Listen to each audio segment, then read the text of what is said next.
The world is becoming increasingly proficient at telling stories that deny God. As such, we need Thinking Christian to become as natural as breathing. Welcome to the Thinking Christian podcast. I'm Dr. James Spencer. Through calm, thoughtful, theological discussions, Thinking Christian highlights the ways God is working in the world and questions the underlying social, cultural, and political assumptions that hinder Christians from becoming more like Christ. Now, on to today's episode of Thinking Christian. Hey everyone, welcome to this episode of Thinking Christian. I am joined today by my co-host, Nate Giarratano and Dan Bremnes. Dan and Nate have known each other for a number of years, and so Nate, why don't you introduce Dan to our audience? Yeah, so this is my buddy Dan. He's obviously one of my favorite dudes in the industry. Been listening to his music for a long time, but when you meet Dan as a fan or backstage or whatever, you just get immediately like this. There's something special about this dude. He's an awesome guy, awesome family guy, world traveler, super creative. So we're really honored to have you on the show, Dan. Thanks, man. What an intro. Yeah, so just tell us a little bit about, I think getting to know you just a little bit. Like, what was your faith journey? How did you get into music, and where are you at now? Kind of life story in, Sure, yeah, I can, relatively short amount of time. Here we go, 2 hours and count. Yeah. I grew up in Canada, a very small town called Salmon Arm, British Columbia. No one's ever heard of it unless you're from there. It's beautiful. It was an amazing place to grow up. I grew up as a pastor's kid, and about 7 years old, said a prayer and talked to God for the first time. It didn't radically change my life. It was just sort of one of those prayers, like a first introduction. And my faith journey is probably a little different than most people. I just was kind of always surrounded by church people, church music, spiritual things. And when you grow up in that, when you're born into it, it's just all you know, right? So for me, my journey was so different, from somebody that comes, say, like darkness to light. I was born into it, if we want to call it the light, So it was in some ways harder for me in my journey to God. Somebody told me once the longest journey a Christian takes is about 12 inches, from here into here, because you grow up in it and you know everything and you learn everything and it's head knowledge. And then it just doesn't click until it reaches the heart. So, I kind of went on with my life. I got really into music at a young age and skateboarding and punk rock, and had played drums. I played drums for worship bands and rock bands. And I ended up traveling all over the world as a drummer for worship artists and R&B artists. And then I had a punk rock band in school, and I started recording some music of my own. In school, when I say like in high school. And was sort of like wondering if I could do anything with music. And I ended up, putting my music into a competition to see if I could win. And I won the opportunity to play at the Vans Warped Tour in Calgary, Alberta, which was a few hours away from me. And then I was kind of like, well, maybe I could do something in music, specifically be a punk rock icon. And I did that for a while, and it was fun, but I graduated high school, and I didn't really have a lot of confidence, didn't really know what I was doing. I knew I wanted to do something in music. I liked business. I liked, the idea of just getting out there and living a story, I guess. So when I was 17 or 18, I graduated, and I didn't want to go to college or university. I was interested, again, in travel. I'd never really been anywhere. So my sister went to YWAM. So I decided that sounds cool. She had a fun time. And I was working in carpentry at the time, building homes. And I was like, hey, Dad, I want to do this thing. And they're like, that's awesome. We support you. So within 2 weeks, I signed up and I went to Australia.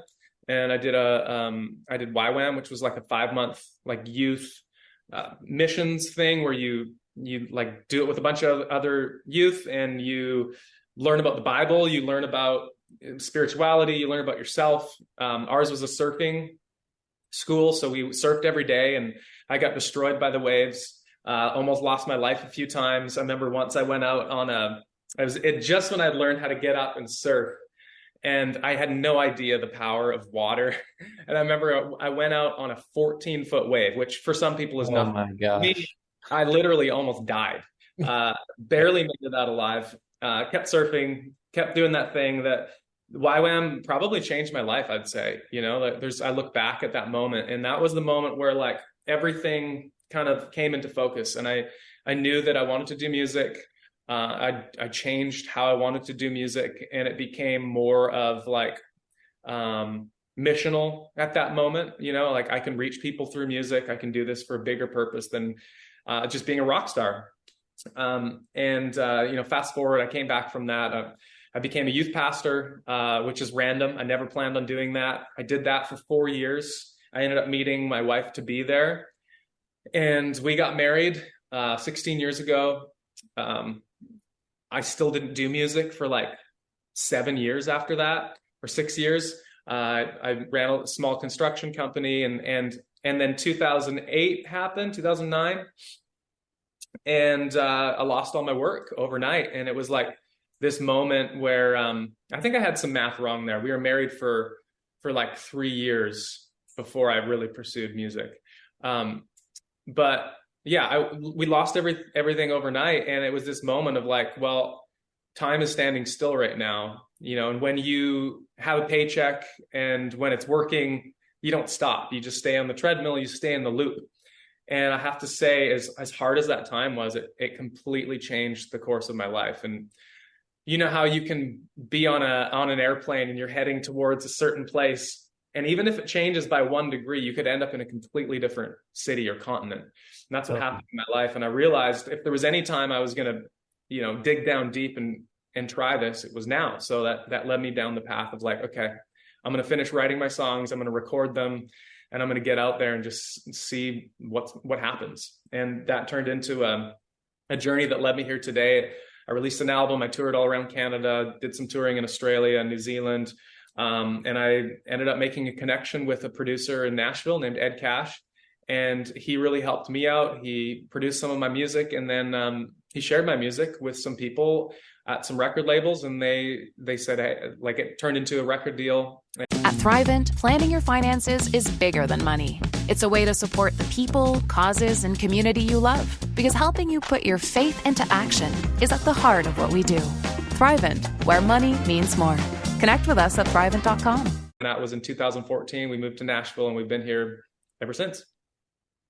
That's amazing. I mean, that 2008, 2009 timeframe, I mean, I remember that. My wife and I had just sold our first house after right before the big bust. Yeah. So it was a hard time for a lot of people. Obviously I assume when you say you weren't doing music, you weren't pursuing music as a profession, but were you still, you were still active in it? Were you still, I was sitting there, or I was sitting there dreaming, Yeah. And sitting there dreaming doesn't do much. Music is an all-consuming thing. If you want to do it, you can't just like kind of half do it. So what I ended up, I was just writing songs and very slowly taking steps. I lacked a lot of confidence, and I just had a lot of fears around it, around rejection. What if this doesn't work? Which is the thing that holds most people back from really doing the thing that they're supposed to do. And it took some difficult things for me to focus on it. But when I did, I actually, like I said, I didn't have work. So I got a job at a restaurant, and I was waiting tables at night. And every hour of the day, I was like, I'm going to give it all I got. Very cool. That's awesome. What was it like, Dan, if you could just, for anyone that's listening to this, like taking that big leap, because I'm sure that was kind of scary or worrisome to like leave everything you knew and go to a place called Nashville that you'd never really had been yet. Yeah, we had just had our first child. We have 2 kids now, and Eli, our firstborn, he was like 2 months old at the time. It wasn't hard. We wanted to do it. I had already had a record deal by that time. I'd been flying back and forth. So it wasn't like I was just jumping and saying, hey, let's move to another country and hope it works out. Some people might think that, but there was a lot of foundational things under it. So it got to the point where it was like, okay, this makes sense as the next move. There was still a lot of uncertainty, and we were still pretty broke. We didn't really have much to show, and we were living month to month, hand to mouth. But it felt like the best thing to do. The weird thing is, around that time, I had some offers for some great jobs, like working at a church as a worship pastor, getting paid great money. And I remember sitting down and praying about it and talking to my wife, Brittany, about it. And it's like, no, let's take the narrow road. Let's take the more uncertain one. And I'm so glad we did. That's awesome. Yeah, I mean, those are tough choices. Talk to me a little bit. You mentioned, so you went to YWAM. You have this sort of revelation about reorientation of the way you're thinking about music and making it more missional. How has that sort of manifested itself as you've gone through the rest of your career? How do you think about music from a missional or biblical and theological perspective at this point? And what's your sort of process for coding that in to your songs? I think when I first started, it's evolved. When I first started, I was doing more like worship leaning music. And because it was the phase I was in. I was leading a lot of worship at church. And when I was at YWAM, my leader was like, hey, why don't you lead us in worship? And I have to say, like, that was what kind of changed my life.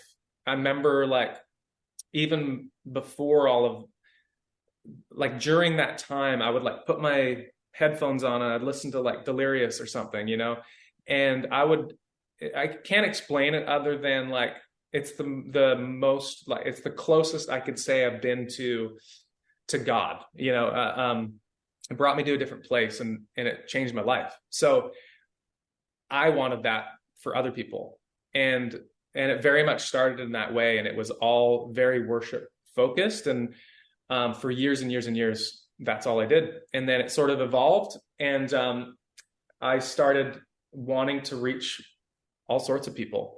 And I think it's funny because I had a lot of friends that were also like, had a faith story, but they didn't go into worship music or Christian music.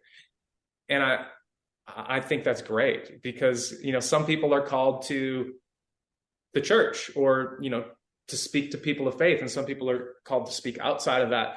And as time went on, I found myself kind of with a foot in both worlds. I started getting missional in a different way. So I kind of feel like there's two people I want to talk to and that I can relate with. One is like the church kid like me that, grew up in it and wants to have a connection with God, but is confused and, says the salvation prayer 7,000 times at every altar call, at every Bible camp, at every youth group, and nothing changes because it's not about that prayer. It's when I actually try and mark the moment, I can't. Can any of us mark the moment when we fell in love with our spouse or whoever, our girlfriend, whatever? I think it's not much different with God. Like it's a relationship, and how can you pinpoint it to a prayer or a moment? Nothing against the people that have had that, but for me, it wasn't that. So I feel like I'm speaking to the kid that grew up in church that just doesn't know God, that wants to. And then as my career went on, I fly a lot and sitting next to people and that have no idea about Christian music and would never listen to my music because it's not their language. Yeah. So I started wanting to write music that could speak to them also. Something that wasn't like, hey, like this is what you should do or believe, but more just something that anybody could listen to, but might make them say like, hey, this is really positive. I want to know more about this story. I want to know more about this guy, or maybe they stumble on a song that speaks to them on a spiritual level, and they're invited into a different door that they never thought they'd go through. So is your new album, Into the Wild, is it more oriented toward that latter group, or do you mix on the albums? Like, how does that work? Yeah, it's a bit of a hybrid. Okay. Yeah. Like some songs are just worshipful, spiritual, and some songs are about my marriage or, the difficulties of life, or Into the Wild, like just taking risks and dreaming big dreams and and they're not explicitly biblical or spiritual, but I believe they kind of are. You know, the roots or the underlying themes to me are very spiritual. Yeah. It's interesting to hear you talk about, and my wife grew up Christian. She had a very similar experience to you. I had the opposite. I was the lost kid who got saved in college. And but I would resonate with what you said, because while I could sort of, I know the moment when I, sort of walked through the 4 spiritual laws and prayed the prayer, right? I know when that happened, but I would say that my experience wasn't a single moment life change. It was growth and commitment and love for Jesus as I walked, and went through a lot of challenges and struggles, even after I would have said I was quote unquote saved. And so I resonate with the way you frame that. I think it's amazing to hear that you sort of reconnected or found that initial connection maybe with God through worship. And so talk a little bit more about that, maybe. Like, how did I've had some experience with YWAM type groups. And so I'm just kind of interested to hear about that period in your life, and why do you think that was so formative? Was it the distance from home? Was it was there a level of autonomy there? Like, what was it about that mix of factors that you really feel like, hey, God reached me at this moment? Yeah. The whole process started a little bit before I went to YWAM, like the just music and worship really like grabbing me. And I think that's what led me to do this missional thing in Australia. And then when I was there, I think it very much was like just getting away from everything, and I think this can work for and against us as human beings. But when when everything's familiar around us, we tend to get in our habits and in our cycle. And we cannot even come close to be objective about our life and our habits and the way that we're doing things and what we're doing and how we're doing it. So even when my wife and I get away for a weekend, we come back with perspective. And I could even go down the road to someone else's house and have a conversation and get some perspective. Do you know what I mean? But going to Australia was on a large scale. And I think it kind of brought me down to zero. I didn't have any connections, any support that I relied on from around home. And it brought me to a really vulnerable place. And it was really hard at first. It was almost like I was rebuilding my life. I had nothing familiar to be there. And people didn't know anything about me and didn't have to treat me any certain way, So it was that kind of vulnerable place that it really, I think, set me up to be shaped for years, really. And I know people have had terrible YWAM experiences. For some of us, personal finances aren't just personal.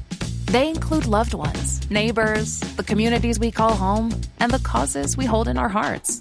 At Thrivent, planning your finances is bigger than just money.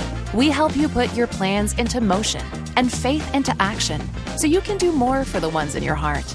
Because sometimes all you need to make a difference is someone to help you make it happen. Thrivent, where money means more. Connect with us at Thrivent.com. And people that have terrible church experiences. And it just, for me though, it was the journey that I knew I needed to go on, and it was the place I was being pulled towards. And I think that's what God does with us. And I think we lie to ourselves when we do anything different. Something can look good. It's like, oh, that's what I should do. But good doesn't mean right. Good is the enemy of the best. And I think, I'm not sure if I answered your question. I'm going to stop rambling. No, you did. I mean, I think that's kind of what I was wondering, how much that sort of vulnerability that you're describing really played into it. Because even when you were saying, we do kind of get caught in those ruts, and that we end up with a default setting. Yeah. Maybe the easiest way to say it. We end up with the default setting until we can actually be disrupted. I think sometimes it's difficult for us to see God move because everything feels like it's on autopilot. He becomes we sort of push him to the margins of our lives and assume that life is just going to continue the way it's continuing. And and the disruptions remind us that, oh, this isn't quite as sure as I thought it was, you know. Yeah. One interesting thing as you were talking, like, I think we all need those interruptions from time to time, whether it's a YWAM or whether it's a weekend away or a conference. But the most important thing is that we come back, right? It's tempting to want to live in that space of like, I feel I've left, I've regrown. This is my new safe space. And it becomes the cycle, right? Mm-hmm. And I've seen people get caught in that. I've felt myself get caught in that. And I just don't think that that's the way that God has intended it. Because people want to keep chasing it and like trying to get the next thing that's better, just a little bit better than that. It's funny, Dan, when I hear you say that, I didn't know that you did YWAM. I did YWAM in Australia as well. And we've never talked about that, but I did it for skateboarding. And which city? I was in the Gold Coast in Brisbane, where King Country's from. But what year? I was there in 1999 and 2000, like 2 different times. I was there 2001. That is crazy. I didn't have a double overhead surf experience, but I definitely. And I was minutes from Brisbane. Oh, that's awesome. I love the Gold Coast. I want to take my family back there, but I have to say, as you know, a friend of mine, you've always encouraged and inspired me in many ways, but one way, and I've said this to my wife, you always make me want to take risks, kind of go out and try something different, do something different, get outside of my comfort zone. I think James kind of touched on that, but just getting that different perspective. What has been another example of that? Like, I don't know if you want to talk about when you did that music video, how crazy that was when you went to all the different places in you and John, just in I don't know, what was that, like 7 days, 9 days, something like that? Yes, it was 8 days, 7 countries around the world. Still probably the funnest thing I've ever done. It's insane. It sounds insane, but it was milder than some tours I've been on. So it was so fun. It was so fun. Yeah. And I think, that was a big moment for me. Again, sometimes we have ideas, but we lack the confidence to step out and take the risk. So I'll never forget, I was on tour with Hawk Nelson and 10th Avenue North. And John, who ended up filming the video, sings for Hawk Nelson. He was just getting into making music videos. And I was like, why don't we do something crazy? Like, why don't we go to China or India? I was just like, let's just go somewhere crazy. And he's like, yeah. And then I was like, what if we went around the world in like a week? Because both of our wives were pregnant. We didn't have much time. And he was like, let's do it. And then I remember I went to bed that night and I woke up the next morning and my mind started telling me all the things that were going to go wrong. And then I started looking on the internet, like, what's winter like in Egypt? And it showed like pictures of the pyramids with snow. And I was like, oh, this is a terrible idea. We can't do this. This is going to be a disaster. And then I was like, oh, a flight's going to get canceled or it's going to be too expensive. And It's incredible how our mind can work against us. You know, the very thing that's meant to protect us can hold us back. And I talked to John. I was like, I don't know, man, maybe it's not a good idea. And he's like, no, let's do it. And I was like, okay, let's do it. And none of the fears I had came true. It was one of the smoothest trips of my life. We did have one little hiccup where we didn't know if we were going to get home from India, but it got figured out. And I wonder how many times people are right there on the edge of that and they don't get that brilliant lifetime experience like you have. I've heard you share this before. We've talked about it. You're sharing it now. If you would have stayed in your bed that day after those internet searches, that wouldn't have happened. I just wonder how many times that happens to people. And I know it's happened to all of us, but the whole faith, not fear thing. I'm sorry, I didn't mean to cut you off. I just wanted to throw that in there. No, that's pretty much it. I think you nailed it on the head. I think a lot of us have dreams and ideas and visions, and we stop before we even start. Totally. I mean, you've obviously had some career shifts, some that were sort of thrust upon you, and then you've had with the construction in 2008, 2009, and moving into music, that have been good things. I would say, as somebody who's done a career shift relatively recently, it's tough, I think, to leave things behind. But, I'm 5 years away so I did most of my career in higher education. And at this point, that's 5 years behind me. And I will say, I don't really even notice that I'm out of higher ed anymore. Like, I love what I'm doing so much more now. And I think that all of the trepidation, just like you were saying, at some point you just sit around and you're like, oh my gosh, look at all the things that could go wrong. Mm-hmm. Right? And you have to be able to get past those in order to really take a risk that maybe it'll have a really great payoff for you. Maybe you'll make another change down the road. But I think if we're not open to some of those things, we end up really limiting God and what he can do in our lives, oddly enough. I'm not even sure you can really talk about limiting God, but we certainly close ourselves off to some of the opportunities that I think he'd like to provide for us. I couldn't agree more. I think it's easy for us. We should never mistake the word faith for safety or comfort. Those two do not belong there. Faith usually has a lot of uncertainty and sometimes pain and fear attached to it. Like faith is going to move us way beyond our comfort zone. And when you read the Bible, you won't find a single safe story in there. There's no stories of people sitting on their couch and waiting for something to happen. Yeah. Yep. Faith is dead without works, right? Yeah. Got to take action. No, I love that, man. That's so inspiring. So what's next, Dan? What do you think? Like, what are you looking at on the horizon now besides this new album coming out? Like, where do you see yourself the next couple of years? Like, what's next for the music side? And when does the new album come out? I saw it on pre-order, but do you know officially when it's going to come out? Oh, I am. Do I have something on pre-order? I might. I saw it on your website. It was Into the Wild is on pre-order. Oh, that's a really old post. Into the Wild is out. It's been out for over a year. There you go. Okay. But yeah, good old websites, right? Yeah, exactly. I know that. I'm actually writing a bunch of new music right now and just trying to dig down and see what kind of things to talk about, and a lot of it's just what we're talking about right now. What does it mean to be a human being, really, and wrestle with life, wrestle with faith, wrestle with God.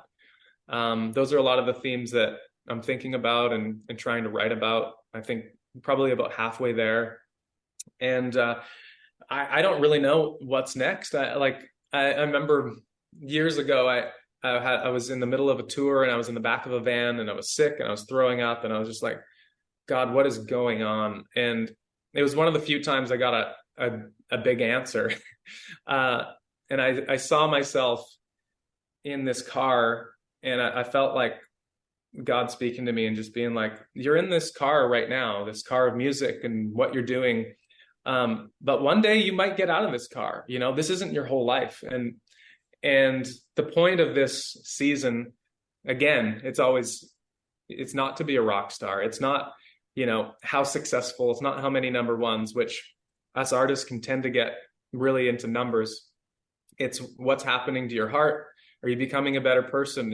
What are you learning about faith, and what are you learning about the struggle, and how much empathy are you learning to have for those around you? At Thrivent, planning your finances is bigger than money. It's a way to support the people, causes, and community you love. Because helping you put your faith into action is at the heart of what we do.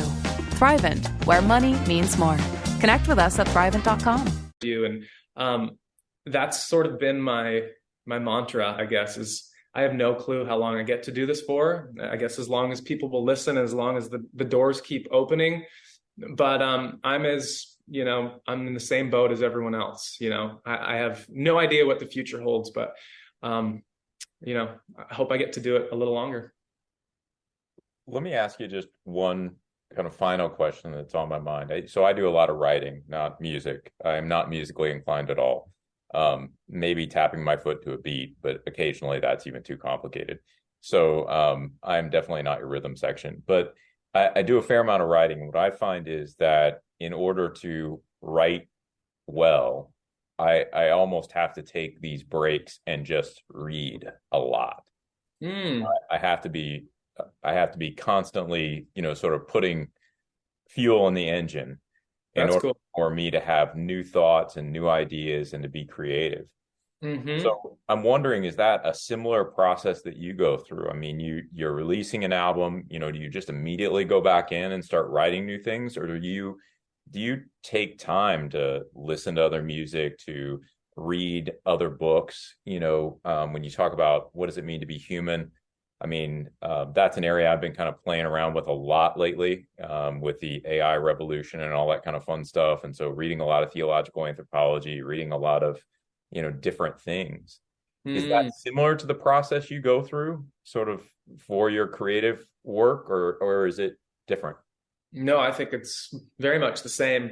I probably don't do as good of a job at it as finding and listening to new music, but I do love to like pick apart songs that I love and hey, like what makes this special? And usually it's more simple. The best songs and the best concepts that we all love are usually pretty simple.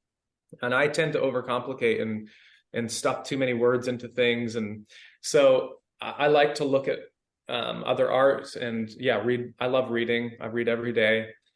And I think that really helps fuel the creativity. And the thing is that we're all in, like, kind of what you're saying is we're all inspired by each other. And that's the fun part about it. Like, we can really like fall in love with a piece of art or a piece of writing, and it can inspire us to do something of our own. Yeah. Mm-hmm. Getting that different perspective too, I think helps. You've always inspired me since I've met you to travel more. Because literally, if you're not following him, James, or if anyone's not following Dan, you should, just because he's really genuine and real in that regard. Like, oh, he's in Germany today. Oh, we're in Greece. Like, you just never know where Dan's going to be because he still has that mentality that, the thing you and John did with that 7-day trip around the world. Like, you just never know where Dan's going to be. It's almost like, where's Walt? Where's Dan? I might be at your doorstep. Right. Yeah, exactly. You might be in my driveway sitting around a fire pit, but no, I love that. I think that's really inspired me. But I think if you didn't travel as much and get outside of East Nashville or whatever, Franklin, whatever it is, you wouldn't have that. I think what he's talking about, him reading, maybe some of that is travel for you. Would you agree? Or cooking, I never even thought about that, but yeah, big time. I learn so much. I think we all learn so much when we see people do things a different way, and travel is definitely the thing that keeps me inspired. Yeah, so, I would agree. Yeah, I mean, I get to travel a fair amount too, and one of the things that I've started to lament a bit when I go to a different city is that all of them start to look the same, and so I find myself sort of almost refusing to go to chain restaurants in other cities, refusing to go to shopping malls in other cities, searching out like maybe the more local museum if I'm going to go visit somewhere. Because I think what I've found is it's very simple just to go back in, even when I'm traveling, go back into default mode, right? It's like, oh, I know what the food's like at this restaurant. I'll just eat there. Or, and you start to get that sort of rote thing. I think one of my favorite things to do is go to art galleries. Nice. I love to go to art galleries when I'm out visiting other cities because you always see something different. Mm-hmm.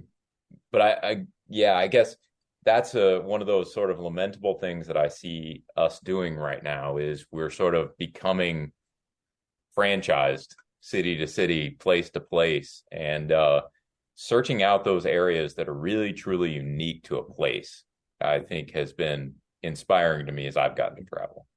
Love that. Yeah, same. Yeah, it's you always have to take a little bit of a risk to find something new, but and it can go both ways. You can really have a really bad burger or whatever it is. That's right.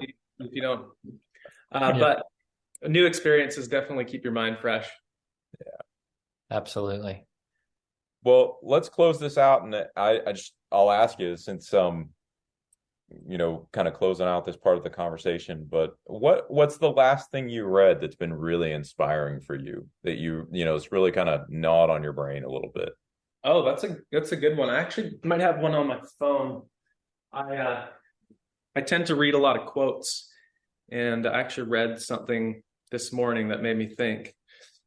It sounds like I was prepared for this, but I wasn't. This quote got me. Good questions outrank easy answers. Nice. Yeah. Made me think a lot. And there's a lot of tension. I mean, there's probably always a lot of tension, but it feels like there's a lot more tension right now around a lot of different things that are happening in our world. And it's easy just to feel like you have the answers. But I think it's important to ask more questions than go to your default easy answer. Yeah. Staying curious. I mean, that's sort of been almost the theme of this entire conversation. Staying curious, asking good questions, not getting so set in our ways that we can't see what God is doing in new and fresh ways. So, well, this has been fantastic. Thanks, Dan, for coming on and just chatting with us. And your album is already out, Into the Wild, so I can't say that. But everybody, if you're watching, go out and check out Into the Wild. You can find more information at danbremnes.com. And find all the music, find all the links to the different videos and all that kind of good stuff. Is there anywhere else you want to route people, Dan? Well, since my website seems to be out of date, I'd recommend other places. I talk a lot on Instagram and those places, so it's probably the freshest. All right. Yeah, he's a great follow on Instagram. I would highly recommend that, and you could go back and see the archive videos of some of those trips and things like that too. But it's always fun. I always check out and see what Dan's doing because you never know where he's going to be at. Very cool. Yeah. Hey, thanks everybody for listening. We'll meet you back here for the next episode of Thinking Christian.